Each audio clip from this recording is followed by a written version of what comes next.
Ini kalau kita ingatkan teman-teman sekalian ke teman-teman kita yang masih melakukan banyak perbuatan bid'ah. Bid'ah lawan daripada sunnah. Gak apa-apa, ini kan baik. Saudaraku, Rasulullah SAW, kiaimu, gurumu, suri tauladanmu, utusan Allah pencipta langit dan bumi tidak lakukan. Kamu bilang tidak apa-apa? Ini gimana caranya? Kalau begitu berarti guru kamu lain. Karena semua muslim dari suku manapun harus gurunya satu orang saja. Nabi Muhammad SAW, lalu kenapa harus ada perselisihan? Kadang-kadang dibumbuhi lagi dengan hadis-hadis palsu. Ikhtilaf ummati rahmah, perselisihan umatku adalah rahmat. Ini dusta, nggak pernah ada hadisin dari Nabi SAW. Masa Nabi suruh kita berselisih? Sementara dalam hadis yang lain sahih riwayat Bukhari, riwayat Muslim, hadis sahih kata Nabi SAW, orang mukmin seperti tanaman yang saling merapat satu sama yang lain. Orang mukmin seperti satu jasad. Kalau luka sedikit maka seluruh tubuhnya demam. Hadis yang sahih mendukung kita untuk bersatu. Hadis yang palsu menyuruh berselisih. Mana yang harus diikutin? Ini enggak apa-apa. Berselisih pendapat enggak masalah. Subhanallah. Wahyu jelas. Apa kata Nabi SAW waktu beliau sebelum meninggal? Taraktu fikum amran ma in tamassaktum bihima lan tadillu abada, kitabullah wa sunnati. Saya akan meninggal nih, kata Nabi SAW, saya tinggalkan buat kalian dua pedoman utama. Kalau kalian berpegang teguh pada keduanya, kalian tidak akan pernah sesat. Kata ulama, sesat, berselisih, menyimpang, saling musuh-memusuhi tidak akan pernah terjadi kalau kalian berpegang pada itu. Kata Nabi SAW, kitabullah wa sunnati, ikuti Al-Quran dan sunnahku.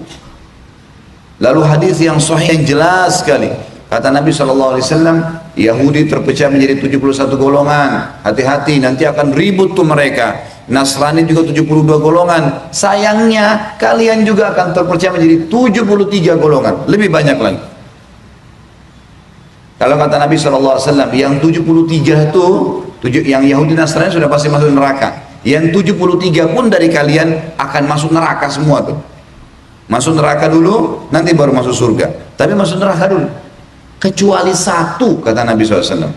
Ada satu yang masuk surga tanpa hisab. Para sahabat penasaran, ya Rasulullah, siapa yang satu tuh? Kata Nabi SAW, makana ana alaihi wa ashabi. Orang yang mengikuti ajaranku dan sahabat-sahabatku. Kembali ke mereka. Al-Quran turun kepada siapa? Nabi Muhammad SAW. Nabi Muhammad ajarkan kepada siapa? Sahabat Nabi. Selesai. Ini konsep kita. Sekarang umat Islam nggak mau tahu.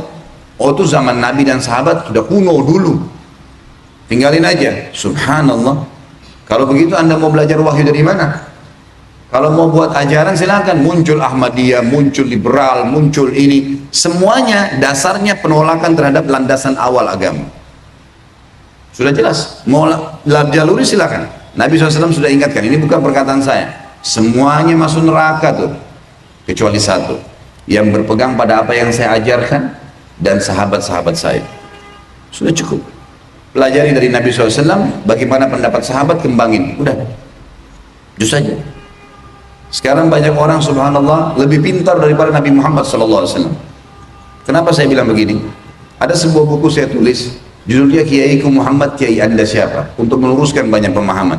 Banyak di Indonesia ini kiai-kiai, ustadz-ustadz, siapalah julukan mereka, melakukan perbuatan-perbuatan dalam Islam yang baru.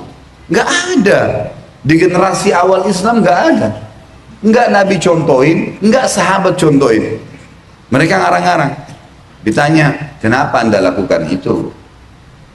Adakah contohnya? Nggak ada sih.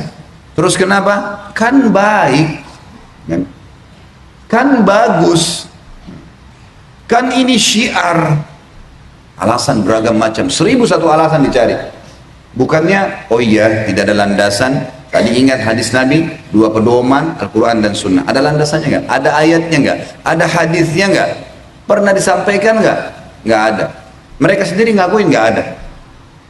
Baik, kenapa dilakukan? Bagus, baik, gitu kan? Syiar.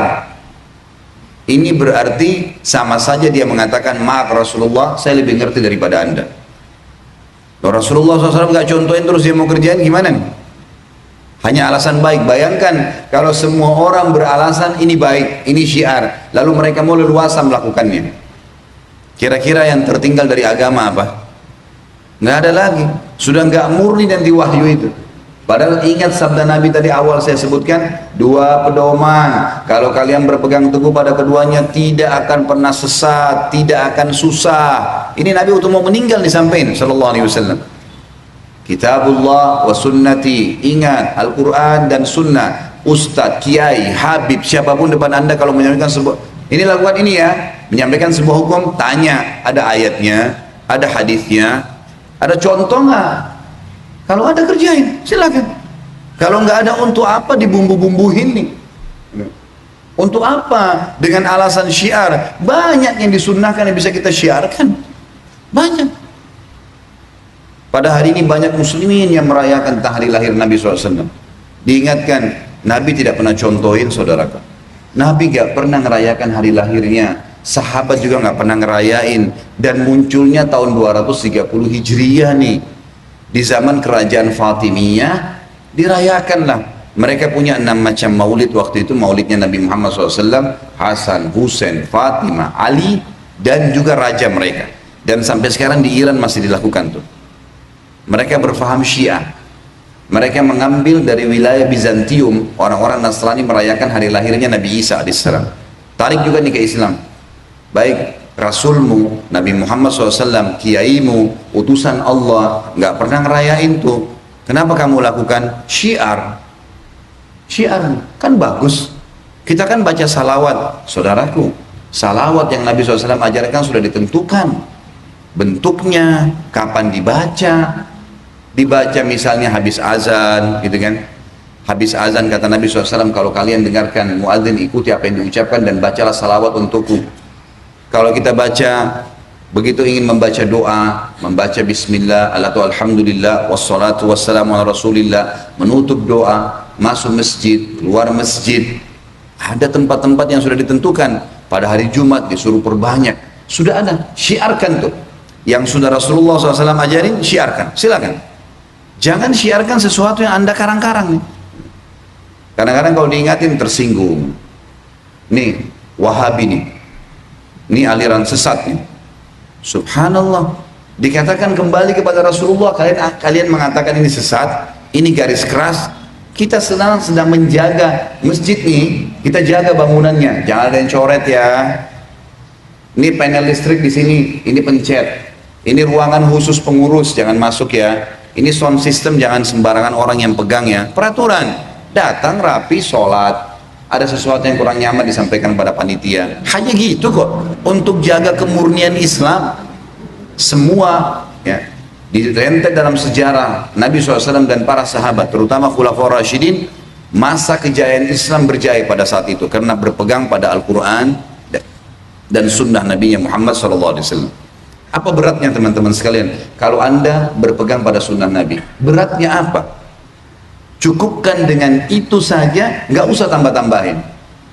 Selesai. Kan bisa ya? Tapi orang-orang nggak mau, dibumbu-bumbuhin. Hadis yang lain, kata Nabi SAW, Alaikum bisunnati wa sunnatul khurafa'ur rasyidun al-mahdiyun min ba'di.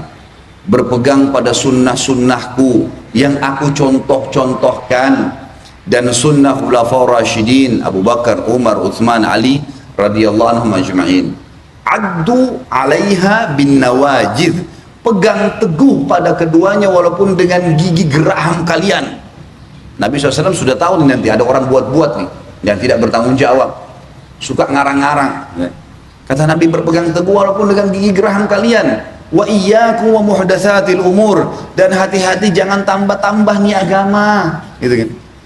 Fa inna kulla muhdatsin bid'ah, semua yang ditambah-tambah itu perbuatan baru dalam agama. Wa bid'atin dhalalah, perbuatan baru pasti membawa pelakunya pada kekeliruan. Kenapa keliru? Kenapa sesat? Karena tidak ikutin panduan wahyu. Allah maunya A, B, C, D, kerjain ya, tinggalkan Z ya, dan seterusnya. Ini nggak boleh. Baik, sudah ada jelas panduannya. Enggak, datangkan yang lain. Nggak bisa, nggak akan ketemu. Anda kerja di perusahaan, pimpinan perusahaan bilang, Senin pakai baju putih, Selasa pakai baju kuning, Rabu pakai baju hitam. Datang jam 7 pagi, keluar jam 5 sore. Ada pegawai datang, Senin pakai baju hitam. Rapi, tapi baju untuk hari Rabu tuh. Diingatin gak mau gimana? Keluarin. Nggak diterima, nggak ada gaji, nggak ada pekerjaan. Bangkan dengan peraturan perusahaan. Itu baru peraturan perusahaan, apalagi peraturannya Rabbul Alamin, Tuhan alam semesta. Kenapa sih sekali lagi kalau kita berpegang pada sunnah Nabi SAW, cintai beliau dengan setulus-tulusnya, pertahankan agama ini apa adanya, kan cukup. Bapak Ibu sekalian, yang diperintahkan saja oleh Nabi SAW sudah luar biasa.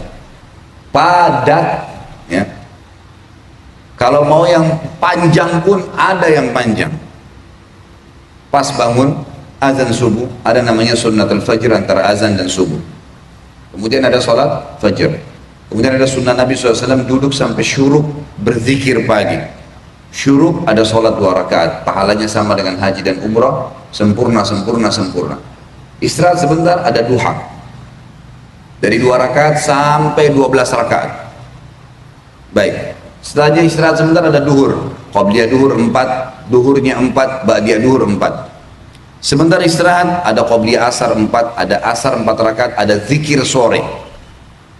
Nah, tidak ada ba'diyah habis asar. Sebentar istirahat ada maghrib, qabliyah maghrib 2, maghribnya 3, ba'diyah maghribnya 2. Sebentar istirahat ada qabliyah isya 2, ada isyanya 4, ada ba'diyah isya 2. Sebentar istirahat tahajud 8 rakaat dan 3 rakaat witir. Situ kembali lagi ke azan subuh.